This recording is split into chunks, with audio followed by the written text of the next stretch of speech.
triple major in communication, political science, and interdisciplinary studies, as well as a minor in business leadership.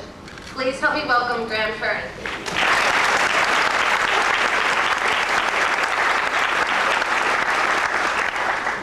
Well, I'd be remiss if I didn't first recognize Mike again. Mike's helped me out a lot through college, and I wouldn't be here without him, and also without my family.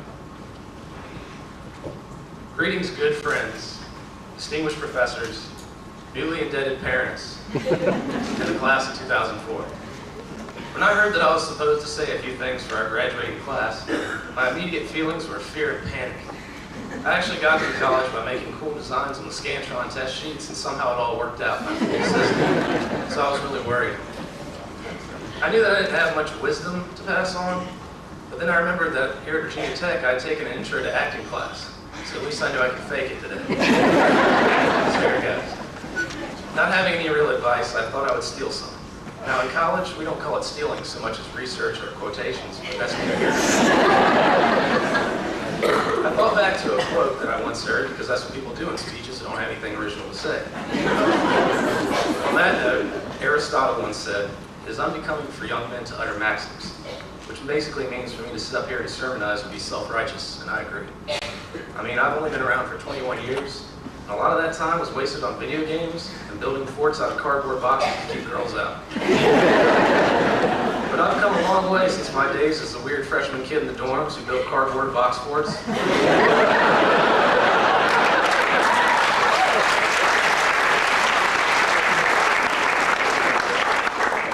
I wouldn't want to sit up here and lecture your parents like I know everything about life. After all, I got plenty of that from you and your friends and your son.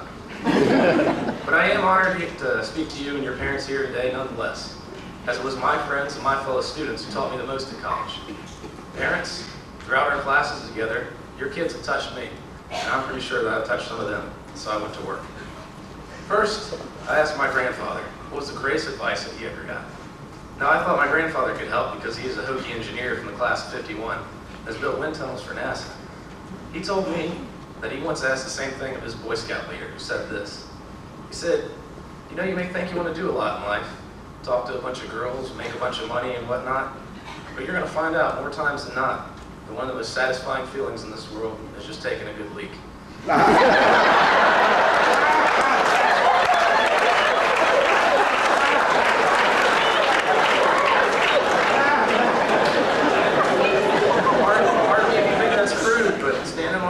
Walmart one day. You'll find that's true. And that was it. That's all he said. He said that and marry a Southern woman. But what I think he was getting at, though, is this: that we should all just take the time to enjoy the simple things in life. So whatever you do, make sure that it makes you happy every day.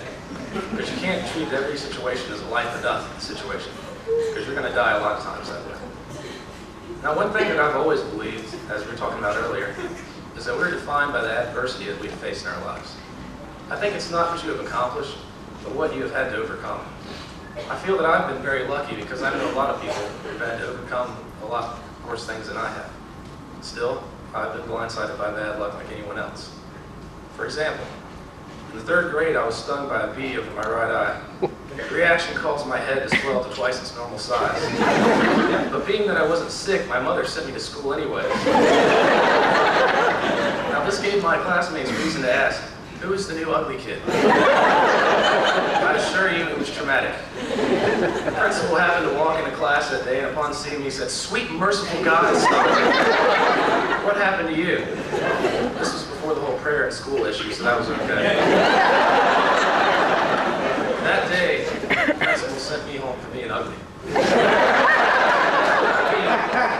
And I mean it was go home, go directly home, do not pass the not cut $200, ugly kid.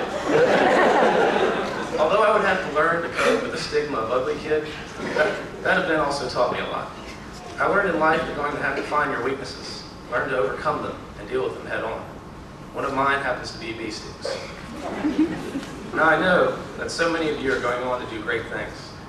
As I stare into this vast sea of shining faces, I see the best and the brightest.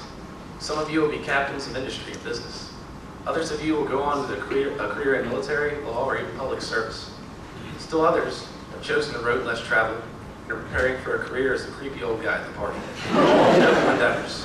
But wherever you go, never forget that we interdisciplinary studies majors will all be connected for the rest of our lives by one simple fact, and that is that people and employers are going to ask you what your major is.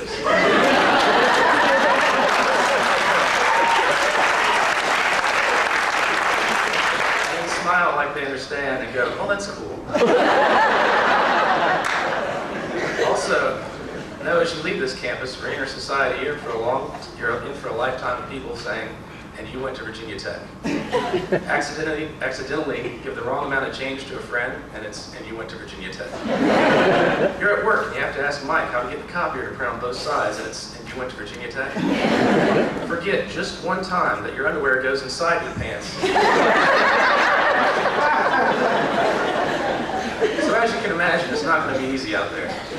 Sometimes you're going to think, I can't go that long distance. I'm not strong enough to make it. A whole lot of things in life are going to rub you the wrong way. But you know what? You're all here because you're long, you're strong, and you're down to get the friction on. So graduates of 2004, I tell you to get out there and cultivate the dream. Seize that cart. Take that dream. Marry that southern girl. Because in this crazy dog-eat-dog workaday world, you've got what it takes to make it here. And I believe in you. Thank you, good luck, and get her done.